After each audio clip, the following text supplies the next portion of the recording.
getting ready to set sail on a weekend cruise, there are 8 things that you need to do and 8 things you don't need to do to get ready for that weekend sailing. Hey everybody, it's Brandon, the Weekend Cruiser, where I go on a weekend cruise just about every weekend, which means I've learned a thing or two about what you should be doing on a weekend cruise to have the absolute best experience. And there's 8 of these do's and don'ts that we're going to go over to make sure you are maximizing your fun on your next weekend sailing.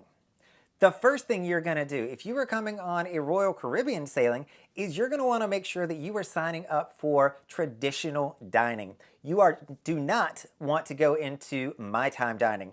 Traditional dining is going to be early or it's going to be a late sitting, and the times could always shift on that, but it's going to be around 6 o'clock and 8 o'clock. My time could be at any time, and the reason I tell people not to do my time and do traditional is because traditional, you have a table assigned, you walk in, and you get promptly sat. My time, you're going to have to walk on the ship, make a reservation, show up, and probably still wait in a significant line on a weekend sailing. If you have not done it before, you don't know the ropes on how to make that a good experience, and I want you to not go hangry waiting to get into the main dining room. The traditional seatings are also going to be geared around the shows on the ship. So if you have one or the other, they're going to have a show that you can go see. If you wind up doing my time dining and choosing your own time, you might choose a time that doesn't allow you to see either of the 2 shows. The second thing that you're going to want to do is eat breakfast in the main dining room. Yes, the main dining room offers breakfast, and a lot of my logic is the same here. Do not try to navigate the Windjammer for breakfast, especially during peak hours on a weekend sailing. It is a mob scene in there with people everywhere. But pro tip, if you are going to the Windjammer, make sure you're checking out Giovanni's or one of the specialty restaurants. They normally consider that to be an overflow section, but it can be crazy in there with people everywhere. So if you can, go into the main dining room. You're going to have a better experience, and you're going to have, white tablecloth service once again, even for breakfast. The third thing here is you're going to want to check out your international cell phone rate for your phone before you come onto a weekend sailing. Weekend sailings are interesting because I don't think that you need to actually purchase the Wi-Fi plan on board the ship. So do your research here and don't buy the Wi-Fi on the ship. The reason for that is if you are on the cruise ship leaving out of Miami, Port Canaveral, Fort Lauderdale, wherever that weekend sailing is leaving from, you're going to keep reception probably till about 7 p.m. or 9 p.m. at night, depending on when your ship leaves and how fast it goes. So you're going to lose reception between 7 and 9 p.m. You're then going to show up the next morning, first thing at probably about 7:30, 8 a.m. You're going to have reception again from the island that you're going to be at.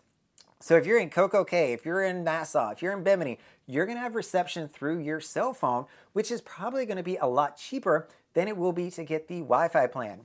And again, you're going to be in port until 5 o'clock, and so you're probably going to keep reception till around 6, 6:30, go without it for the evening, wake up the next morning, rinse and repeat. You have cell reception again from about 8 to 7 o'clock.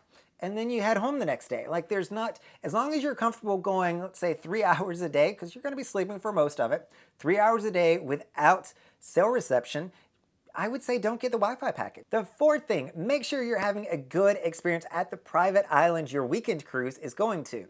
On Royal Caribbean, that is going to be Coco Cay. You want to go early or you want to go a little bit later. I do not recommend going midday. The reason I say this is, yes, there's going to be plenty of chairs over there. You'll always find a chair, but do you really want to sit in the last row of like 8 chairs deep, or do you want to be up on the front row where you have plenty to view, you can see right to the water, and it's going to be a much better experience. So if you were off the ship by probably around 10 o'clock, you're going to get a really good seat.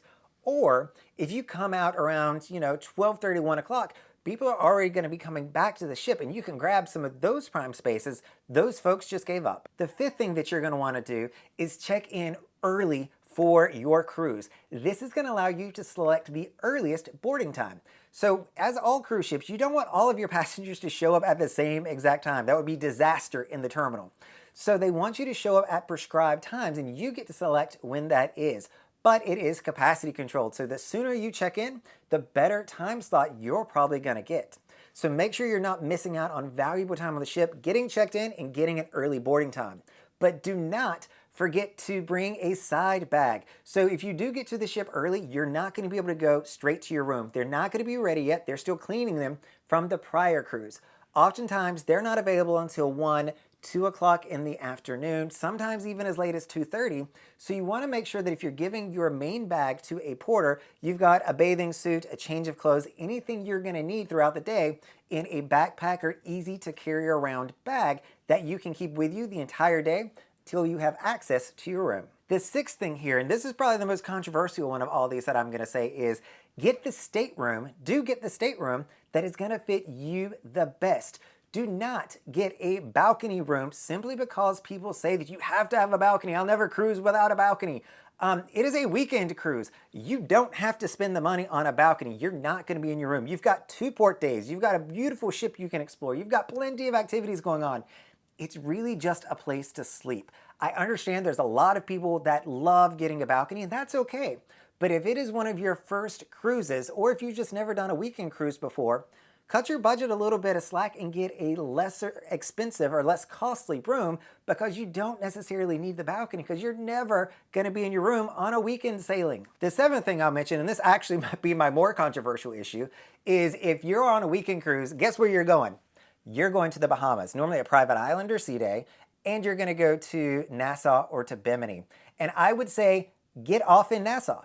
Get off the ship. There are a lot of people that will want to stay on the ship and tell you to stay on the ship. Do not listen to those people.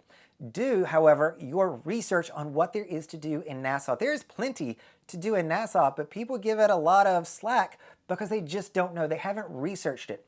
I've been there almost 100 times now, and I promise you, if it is your first time there are things to do, but you got to do a little bit of digging. So make sure you're watching other YouTube videos that I've made on what there is to do in Nassau so that you're booking an excursion and you're going to get to experience some of the Bohemian culture while you're here. And the eighth and final thing that you need to do is make sure you watch this next video on, is the drink package worth it? This is the biggest question I get on a weekend sailing. Should you buy the drink package? And we're going to talk about that right now.